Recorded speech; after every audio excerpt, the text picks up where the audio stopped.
welcome to The Founder Factor, where we dig into the strategies, ideas, and mindsets of some of South Carolina's most impactful entrepreneurs. So today on the show, we're sitting down with Kenzie Biggins, who is the CEO and founder and visionary at WorxBee.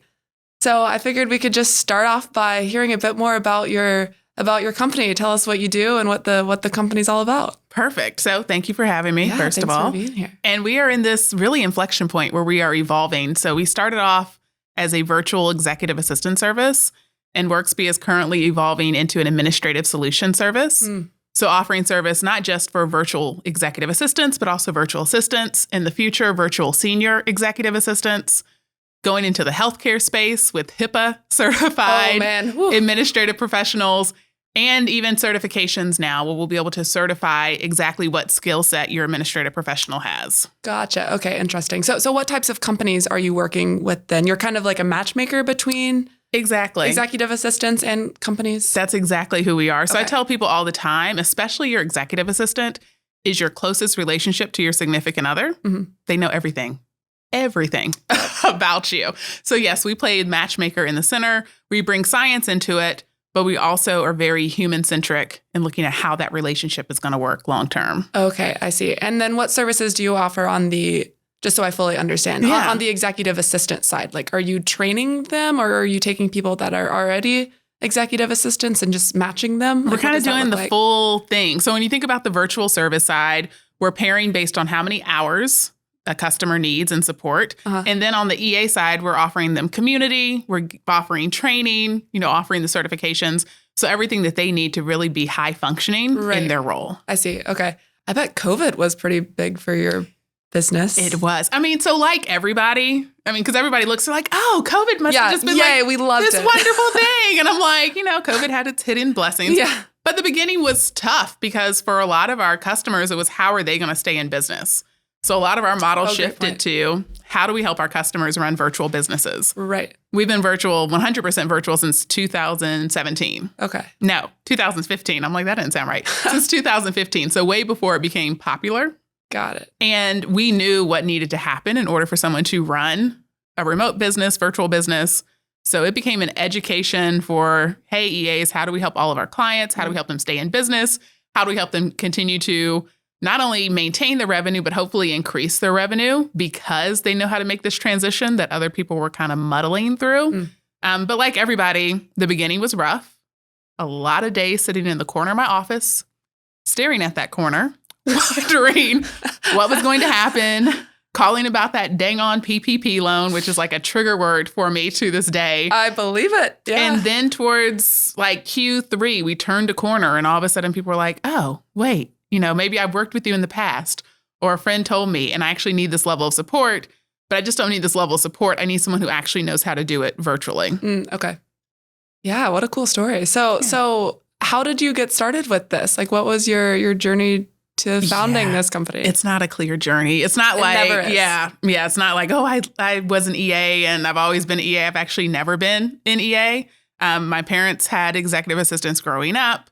I had a position before when I worked in retail where I had an EA. So interacted with EAs on that level, but it wasn't from having the experience or it being a passion job of mine. It was really out of necessity and wanting to celebrate really people who have a skill set, a unique skill set that's not a celebrated skill set. So I'm going to take all the pieces and kind of put them together. So went to Savannah College of Art and Design for grad school, did my master's in luxury and fashion management, wrote my graduate thesis on improving the American economy through the production of luxury goods. Cool. So a big nerd about the future of work and how it comes together. Fast forward right after grad school, started a social media agency. And that was 2013. No, 2011. When was it? 2011. Obviously, years are not my friend today. But in 2011, if you did one thing on the internet, people thought you knew everything about the internet. So I got to this point around 2013 where all of a sudden everybody was like, do you know virtual assistants? Do you have virtual assistants? And I was like, I run a social media agency.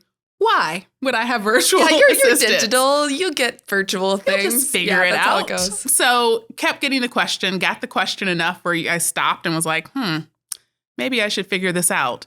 and was randomly in a meeting with a retiring exec from the Coca-Cola company, helping her with a social media project because that's what I did.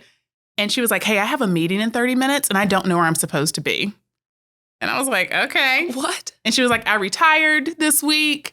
I had all this support before, but now that I'm retired, they treat me as a contractor. I don't have the support. And I had no idea how my calendar was being kept. So I was like, oh, okay. I was like, well, I've been playing with this idea, but maybe the niche is executive assistants. And she was like, start it. I'll be your first client. No way. So she was the first client of WorxBee. Yes. At that point, was it actually WorxBee, or No, were you it was just kind of called Uniquely Virtual back in the day, which is very hard to win on the internet. So we changed I names. can understand that. Yes. Yeah. But she said that in, what was it? Maybe 2 months later, we'd bought on our first EA. She signed up for service. They started working together. They still work together today. That is such a crazy story. Yeah. How did that first project go? Like, what were your big takeaways from that? I mean, big takeaways were, well, big takeaway, big challenge. Can you really do everything virtually? Right? So when you have somebody coming in and they're like, no, I write everything down in a planner. Or no, I don't have a smartphone. I don't check email. Those types of things. And it's like, oh, crap. How are we going to communicate with you? Yeah. But I learned very quickly that you can communicate with anybody no matter where they are if they're open to it. So like, we have her take pictures of her calendar, send it to her EA. Right. Makes sense. EA puts it online, sends her a PDF back, which is very key because she's not going to go into a calendar, send the PDF back. She can print the PDF. Everything is fine. It's finding that meeting ground of how people work together. Also, all of our original clients were retired executives from major corporations. So we learned a lot about what the difference was between a true executive assistant and just an assistant. Right. Especially helping someone at that high of a level. Yes. Expectations. Yes. Right. So tell me about the obstacles that you faced in those early years. I'm sure there were many. Pick a few. Where do you want to start? Okay. So biggest obstacle. This is if I could take out a billboard tomorrow, I would put this on a billboard. We can make that happen. Oh, thank you.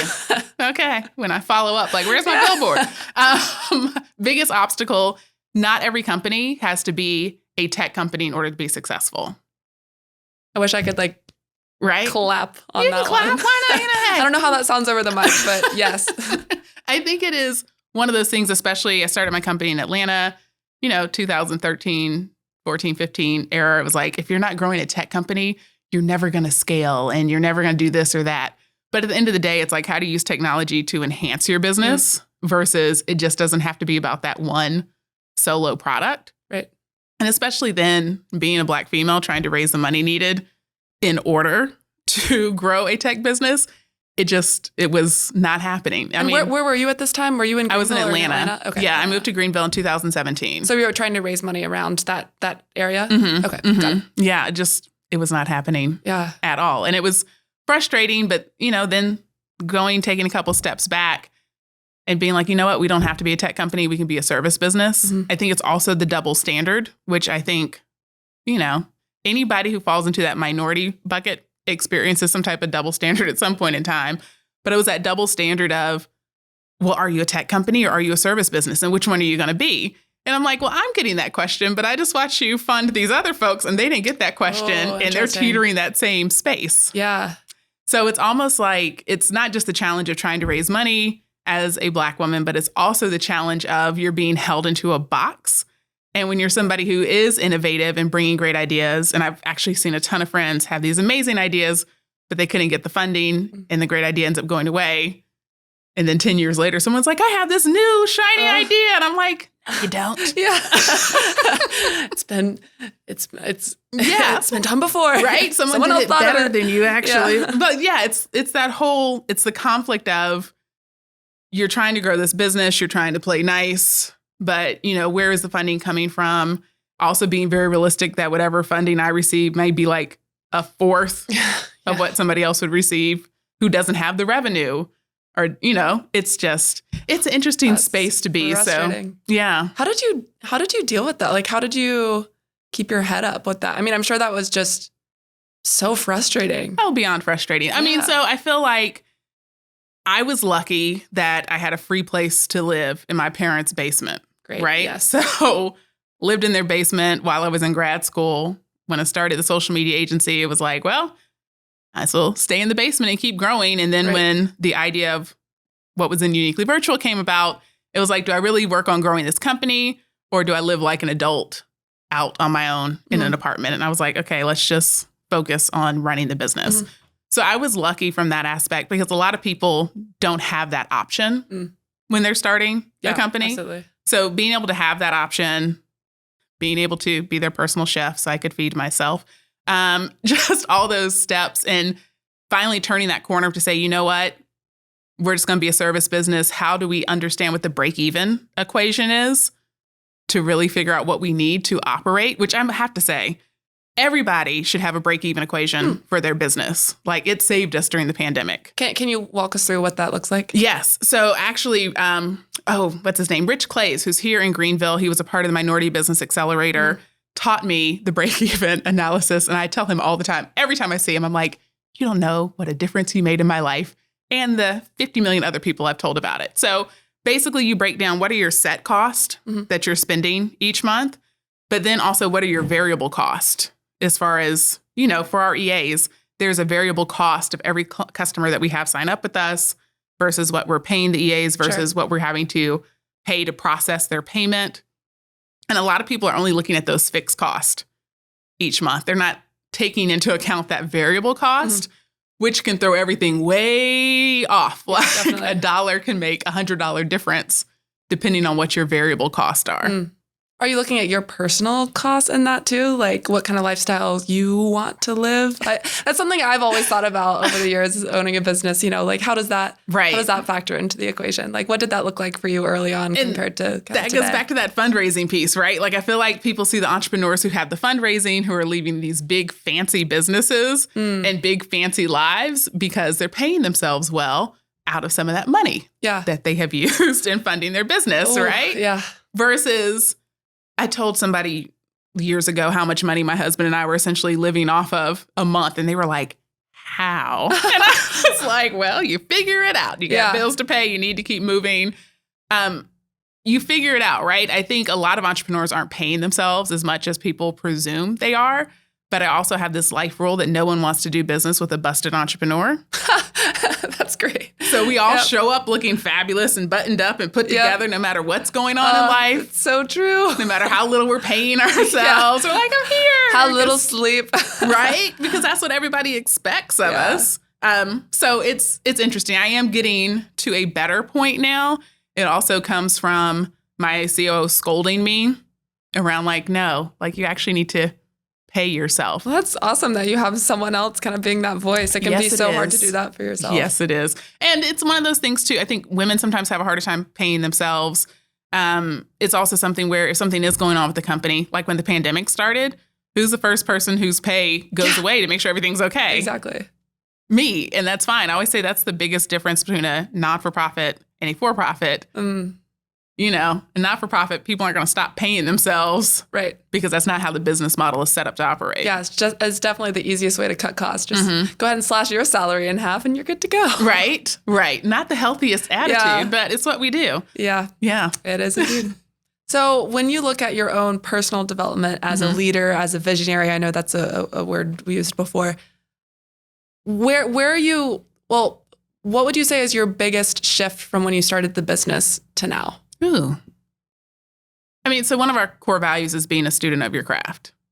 And the biggest shift is what I've learned over time. I think it's being constantly willing to learn and being willing to learn the same lesson over and over and over and over again. I always relate it back to the idea of Thanksgiving, right? In kindergarten, everybody was doing the Thanksgiving pageant, no matter how culturally inappropriate it may seem to us now, but that's because we've had years of learning, and each year in school, we learned something different about Thanksgiving than when we were doing that kindergarten pageant in school. So all those times that you learned that same lesson over and over and over again have now shaped your view of what you think about that Thanksgiving pageant. Great point. Yeah. It's the same thing. You just have to learn the same lessons over and over again. Like the idea of even in your personal life, like grocery shopping or savings or learning how to cook a recipe. It's all the same thing. So, you know, I moved here. I did the Minority Business Accelerator through the Greenville Chamber. I've done 10,000 small businesses with Goldman Sachs, which was amazing. I've done a program through Dartmouth, through their executive education program. Like, it's like, how do you keep pushing yourself outside of your comfort zone in order to move forward? Because whoever told you they learned finances on the first try is lying. You can't trust those No, people. you can't. You can't. Those are, no, I'm not going to say those. Those are your serial killers. But no, that's not true. That's not true, but could be. But, if you're not willing to learn the hard lessons and learn them over and over again, you're not really willing to push yourself as far as being an entrepreneur, because your growth, your team, I say my greatest joy and greatest stress are making sure that, the almost 100 people that I'm accountable for paying and helping sustain households to every month are okay. If I'm not willing to keep pushing myself, how do I keep sustaining them? And how do we help even more people? Right. Yeah. And to your point, you only really grow when you experience extreme discomfort. Yes. At least in my experience. That's how it's been. Sitting in discomfort is one of those hard lessons we do not like to talk about. Yes. But we all need to do it. Uncertainty and discomfort. We've all had plenty of that in the past few years, especially. We've had plenty of it, but think about it. How many people are truly okay sitting in it? Yeah. And I hope every single person listening to this has a therapist. Yes. We'll always advocate for that. Therapy is wonderful. Wonderful, wonderful. We all need it. Yes. Well, I think we could talk about that forever, but let's take a quick break here. This podcast is brought to you by Designly, South Carolina's top-rated app development company, and Word of Web, your partner in smarter website strategy and design. Welcome back to The Founder Factor. We're chatting with Kenzie Biggins, who is the CEO at WorxBee. All right, well, welcome back from the break. Thank you. Let's stick on this train of, personal wellness as a founder. So when the going gets tough, which I'm sure it does a lot, what do you go to? What is your place of strength, whether that's, internal or external? There's a long list of things. I mean, one, my mom is one of my best friends, which my husband finds hysterical, but she's definitely one of my besties. I call her a lot and have conversations. Somewhere post-college, we were able to switch and have these very serious business conversations along with life and friend conversations. So that's wonderful to have in my life because she has always been a high-powered businesswoman my whole life. So watching her balance it, but also very openly hearing her say, it's not perfect. It's never going to be perfect, and that's okay. And we move forward, and we're remembering you have a seat at the table for a reason. So how are you using it, and how are you moving forward? We also have household rules, which the household rule is you're always allowed to walk up to my significant other and say, hey, I need to tell you something.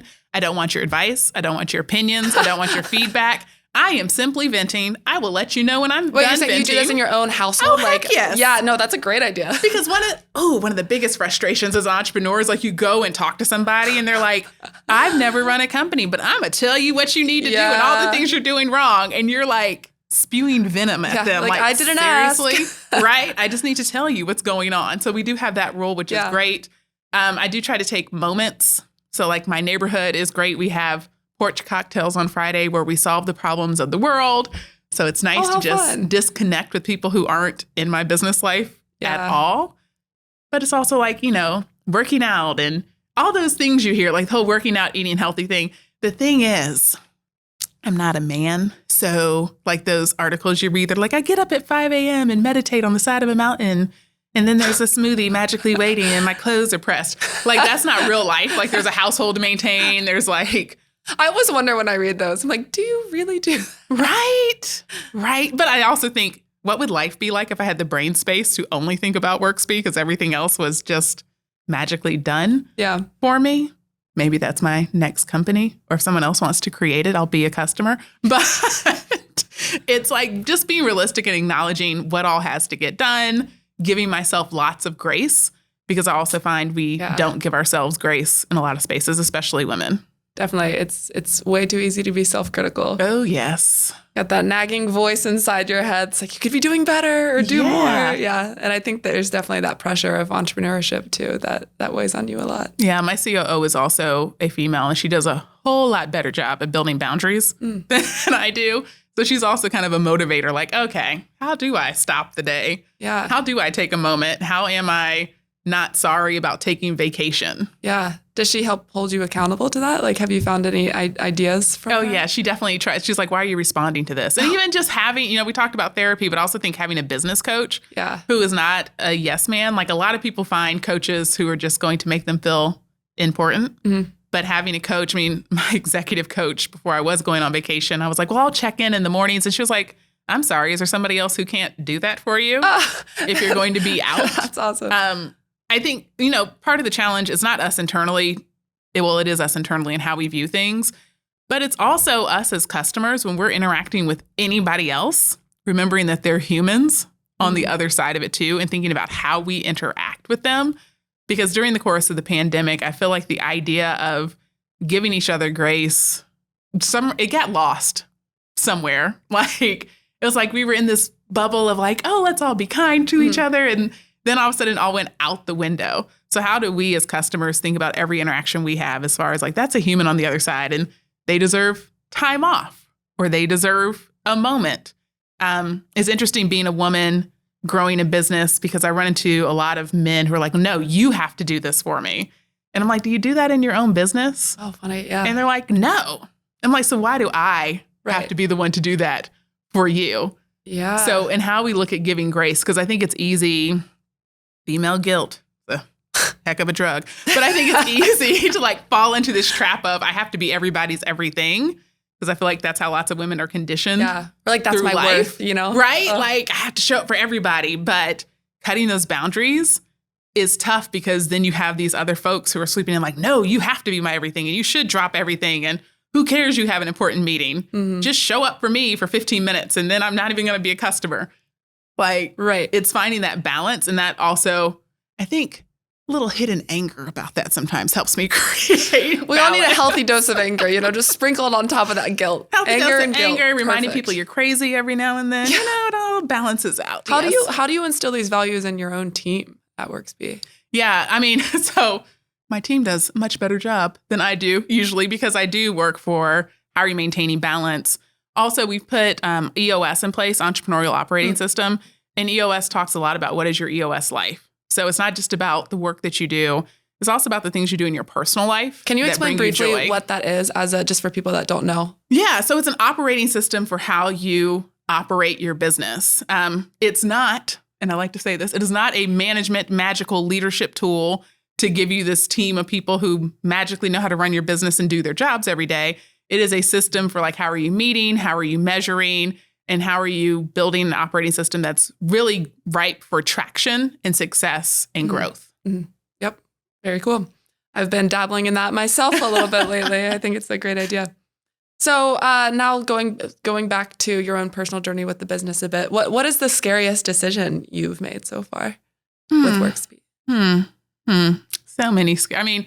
Moving to Greenville was a pretty are we really? Yeah, why did you pick up and move to Greenville? So I was it was for the Greenville Chamber's Minority Business Accelerator. Yeah. And it was a very decision was made December 22nd. We were moving here January 14th and the accelerator started on the 17th or 18th. What year was that? That was 2017. Okay. Whew. It was a quick. It's a whirlwind. Quick turnaround. So that was pretty scary. I had to remind myself of the life rule that you can always go back home. Yeah. And I feel like, I'm constantly in that state of what is the best thing you're going to do for your business, for your team, also for you. There's also a spouse involved now who luckily is very supportive of what I do and willing to be along for the ride as we grow WorxBee and touch more people and impact more lives. But scary, there's entrepreneurs live in, scary is our Six Flags. But most people were like, ooh, why? We're like, okay, let's go try it out.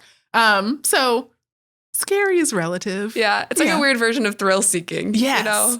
Kind of adrenaline junkie, but in a very specific way. It definitely is. Yeah. Got to think. Yeah. No, scary. No, I can't say it's ever scary. Well, that's great. How are we addressing this? How are we moving forward?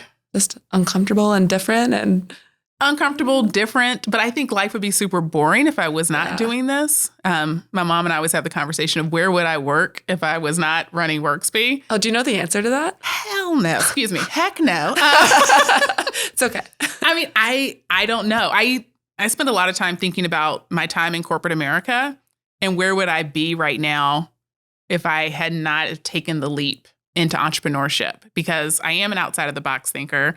I'm dyslexic, and usually people who are dyslexic are able to figure out problems quickly and come up with a solution because our brain is conditioned that we have to figure out things on the fly. Oh, wow. So we're always thinking 80 miles down the road, and everyone's like, how does she get down there? That's a great skill for entrepreneurship. Right? So being in corporate America, I would get frustrated all the time. So just at a basic manager level, and I'm like, why haven't they figured this out? Yeah. Why are we still doing this? Right.